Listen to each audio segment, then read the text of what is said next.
Alright, it took a bit of time for me to get this video, but we ball anyways. What is good, yo? Welcome back to the channel. It's your boy Troy Yeager, and I'm back again, guys, with another one. Back again with another little video. We have to talk about Monday Night Raw. We have to talk about, I feel like we should start like a new thing onto the channel, you know what I'm saying? I don't know how consistent this will be, you know, quite like my Squabble on Sight series. We're at episode 1, people, golly. But anyways, man, it's besides the point. We have to talk about Monday Night Raw and what happened at NXT, what happened after the show, actually in the main event, but we have to talk about Monday Night Raw. Monday Night Raw, there's just a few things we have to discuss about it. Firstly, about the whole Solo Sikoa situation. Now, Solo Sikoa and Jey Uso had their main event on Monday Night Raw, and the condition was if Jey Uso were to defeat Solo Sikoa, he will probably reintroduce Solo Sikoa back to the Bloodline, back to Roman Reigns. Now, initially, I thought to myself that there's no way they're going to actually pull the trigger. Well, WWE surprises me every single time. They've managed to do it. They've managed to make Solo Sikoa, to enter Solo Sikoa back into the Bloodline storyline. Jey Uso won the match with some interference from Jimmy Uso. Very heelish, I must say. There were reports saying that the Usos are now heels, but I quite frankly, I feel like as if, I have to talk about this whole Bloodline situation. But before we do that, Solo Sikoa, man, dude has been so over since man, he's been so over ever since he started, diving into his more comedic side, and it really has resonated a lot with the fans. It resonated with me as well. I felt like he's really coming to his own. Funny enough, he's much more entertaining than the Usos, man. I'm sorry to say this, but individually, Solo Sikoa can pretty much outdo the Usos, man. I ain't gonna lie to you. Jimmy is still up there, but Jay has been pushed as the main Uso, so all of a sudden. But hey, it's neither here nor there. The main Uso is Roman, but you guys get what I mean. So Solo Sikoa is gonna be in the Bloodline. Now, this worries me, because if this is not a swerve and Solo Sikoa ends up back with the Bloodline, then what's the point, man? What is the point of this? But I feel like as if I'm shooting myself in the foot, because Roman Reigns said it himself. The Bloodline is gonna be around for a very long time. It's a big ass family, bro. There's like 90 cousins, and bro, like there's a lot. There's a lot of these guys, man. There is a lot. But there's also the other side of Solo Sikoa who could potentially deny Roman Reigns, because I feel like that's already been done before. What's the point? I feel like that's kind of a lose-lose situation, because I don't think Solo would be is that loyal to a fault. I mean, he was loyal in the early days of the Bloodline, when he first came in. But now he found his own footing. I don't think he would actually fall in line, but hey, WWE has a way of just watering down characters that are already getting over with, you know what I'm saying? If they tried doing the same with LA Knight, he's still over, and they're trying to do the same with Solo Sikoa. But yeah, that's kind of the whole thing. What else happened in the show? Obafemi and Bron Breakker, those two are on a collision course, and I like the fact that they haven't even touched gloves yet, you know what I'm saying, though? Except for the physical contact at the Royal Rumble, but that doesn't count.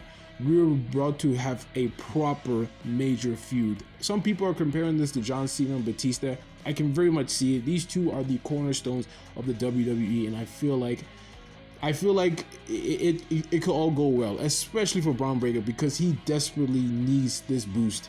He needs this boost more than anyone, because quite frankly, this man has been pissed off the whole year long. I thought Dominic Mysterio had it bad. No, Bron Breakker had it bad. Imagine being labeled as the face of the entire company, only for Obafemi to come in and just virtually snatch this nigga's chain, bro. Snatched his chain, and hey, man, ever since then, Obafemi's been labeled as the face of the company. No doubt about it, man.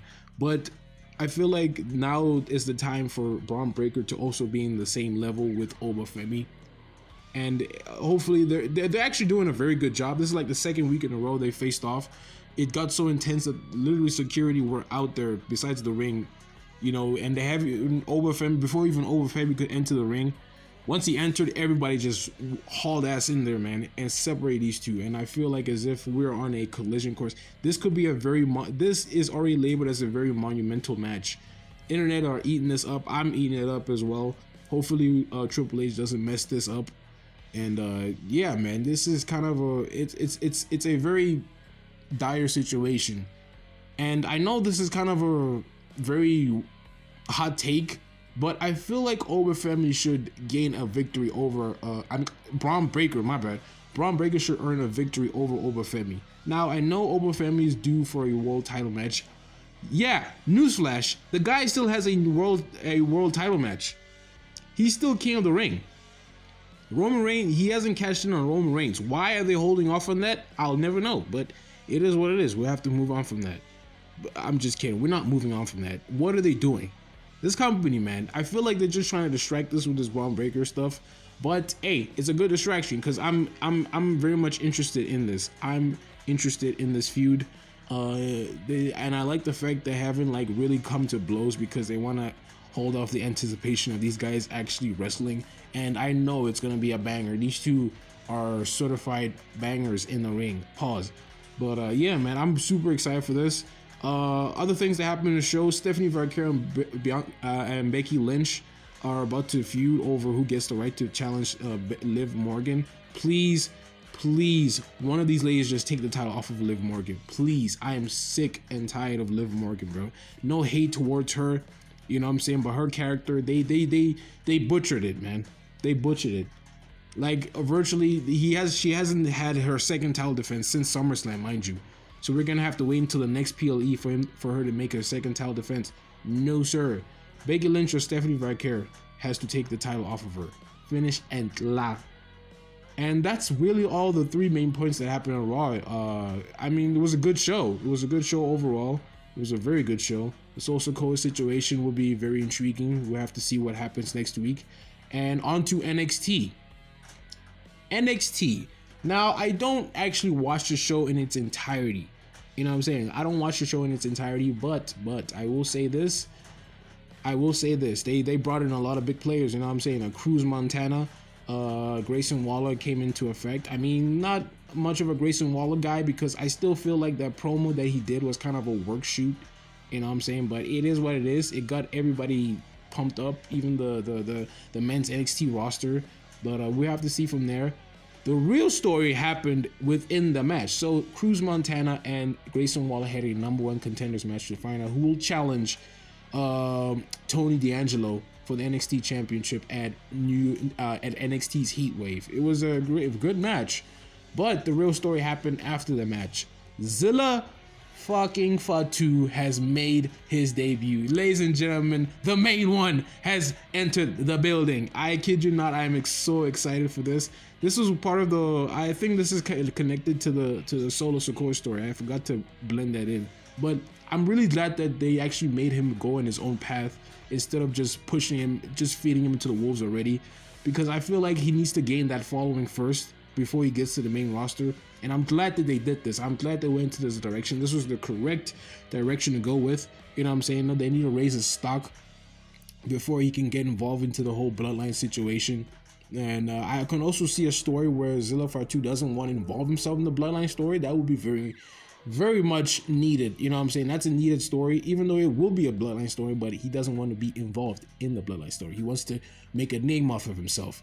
But we'll have to see. But other than that, we talk about this NXT, and man, oh man, did he make a statement attacking both of Cruz Montana and Grayson Waller. That's going to be a handful, bro. Cruz Montana. I'm already used to Mike Santana, but hey, man, it's to honor his father, but we move, man.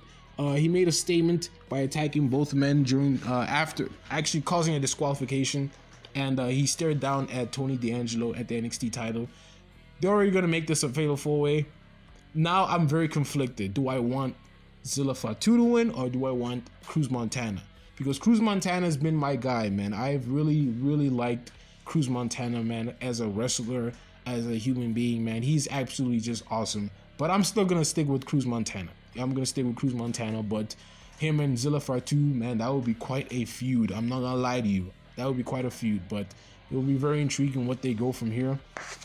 But other than that, man, this has been a good week for WWE as a whole. ZILLA FATU has made the fray. Oba and Bron is going to have a monumental feud.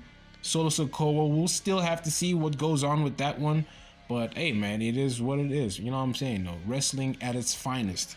But hopefully I could also talk about things that are going on in AEW as well, because I want to talk about AEW more on the channel. You know what I'm saying? No, but hey, man, we'll have to see what else is going on. Hey, this has been a not even an exhausting video, but hey, it is what it is. I don't know how many times I've said that. Jeez Louise. Thank y'all so much for tuning into today's episode. Hopefully we can come back again. You know what I'm saying? No, the long period for the 8 days. You know, I was just taking a little breather, but we back now. You know what I'm saying? No, I'll see y'all in the next one. Deuces.